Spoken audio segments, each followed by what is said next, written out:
Hal pertama yang dilakukan wanita setelah reinkarnasi adalah dengan keras membongkar taruhan yang menyebabkan hidupnya yang menyedihkan. Siram Lao Su. Namun yang menyambutnya adalah tamparan wanita yang nyaring. Dan alasan wanita begitu tegas hanyalah karena kehidupan sebelumnya. Dia sebenarnya memiliki keluarga yang bahagia dan sempurna. Namun, dia yang terjerat dalam kecanduan akhirnya merugikan suaminya. Putrinya dipukuli sampai mati oleh kelompok rentenir. Dia yang telah bertobat bertekad untuk membalas dendam, menggunakan sisa hidupnya untuk menjadi orang terkaya. Kemudian, di depan makam suami dan putrinya, dia sendiri membalas dendam untuk mereka. Setelah aku mati, kuburkan aku di samping suamiku, di samping anakku.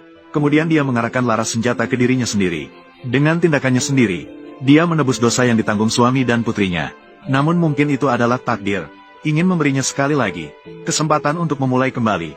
Setelah membuka mata lagi, wanita itu ternyata terlahir kembali 20 tahun yang lalu. Pada hari dia dijebak di meja judi, maka dia dengan tegas membalik meja dan berlari pulang secepat mungkin. Namun, kegembiraannya justru membuat putrinya yang baik ketakutan. Apa yang ingin dilakukan keluarga? Jika ada masalah, jangan arahkan kepada anak, arahkan padaku. Tolong, jangan sekali-kali memukul anak. Jika kamu butuh uang, aku masih punya sedikit. Suami belum selesai berbicara. Wanita itu langsung berlari dan memeluk keduanya. Bersumpah tidak akan berjudi lagi di masa depan yang menyakiti mereka. Namun, perubahan mendadaknya justru membuat suami berpikir dengan kecewa. Dia telah melakukan hal yang menyakiti dirinya sendiri lagi. Saat itu, kebetulan, tetangga wanita licik masuk. Tatapan wanita itu kepadanya seketika berubah menjadi marah. Ternyata di kehidupan sebelumnya adalah wanita licik yang selalu menjebak, menghasut dirinya untuk berjudi. Sementara dia memanfaatkan kesempatan untuk menyenangkan suaminya. Maka dia langsung berdiri. Suamiku dan anakku, aku akan mengurusnya. Pergi, cair. Jangan paksa aku untuk memukulmu. Xiao Lu, Xiao Cui, jangan kirim barang ke rumahku tanpa alasan di lain waktu. Pengaruhnya tidak baik. Melihat wanita licik itu masih belum berniat pergi, wanita itu langsung menamparnya. Wanita licik itu baru saja marah, berbalik dan pergi. Ibu wanita licik itu melihat dia tidak berhasil lagi. Dengan tidak puas dia berkata, suami wanita itu meskipun kakinya pincang, tapi setidaknya dia adalah seorang dokter yang bisa menghasilkan uang. Meminta dia untuk menaklukkan pria itu. Di sisi lain, pria itu melihatnya ternyata tidak ada niat untuk pergi berjudi lagi. Segera merasa lega dan bangkit, menyatakan ingin memasak untuknya. Dalam kehidupan sebelumnya, pria itu menyeret kakinya yang terluka sambil menghasilkan uang, sambil mengurus semua pekerjaan rumah. Tujuannya adalah berharap dia bisa tinggal di rumah beberapa menit lebih lama. Tapi wanita itu hanya memberinya kekecewaan. Maka dia menekan suaminya di tempat tidur dengan rajin membersihkan rumah, kemudian memasak satu meja penuh makanan dengan tangannya sendiri. Ini membuat suami dan putri semakin mengagumi dia.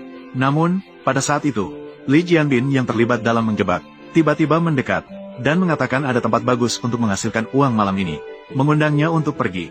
Wanita itu tahu bahwa sore itu adalah awal dari semua tragedi.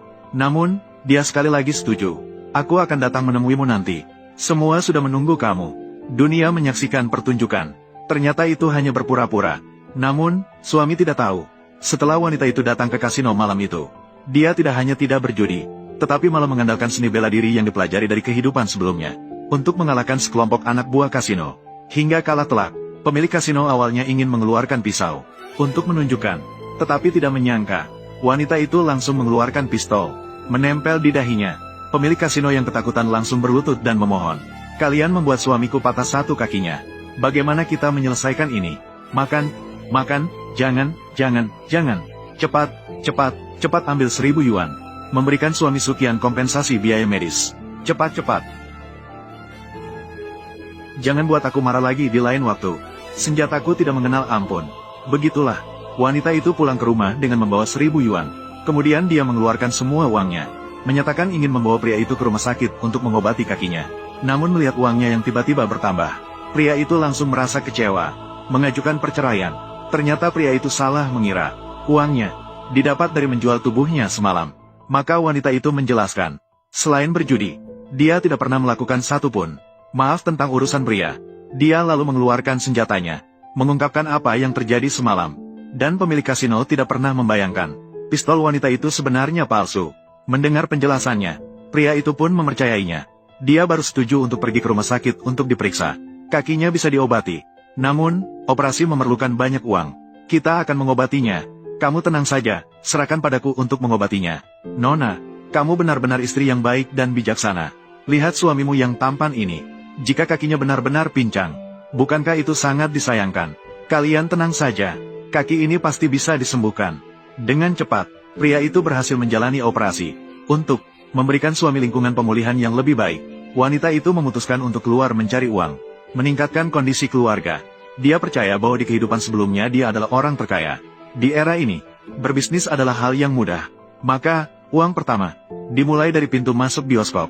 Mulailah dengan menjual popcorn dan teh susu. Orang-orang di era ini belum pernah mencoba menonton film sambil menikmati makanan. Semua tertarik dengan ide-ide barunya. Menarik perhatian. Suara wanita itu segera menjadi terkenal. Ini dijual berapa? 1 ringgit per gelas. 1 ringgit terlalu mahal. Tapi kakak bilang enak, tiket film 3 ringgit sudah dibeli. Tidak masalah dengan uang ini. 1 gelas manis, 2 gelas manis, 1 porsi popcorn. Baiklah, terima kasih ya. Terima kasih untuk popcorn, hati-hati di jalan ya. Teh susu manis-manis, teh susu manis-manis, hidup manis-manis. Ya, kamu setiap hari mendirikan kios di sini, membuat bioskopku menjadi berantakan.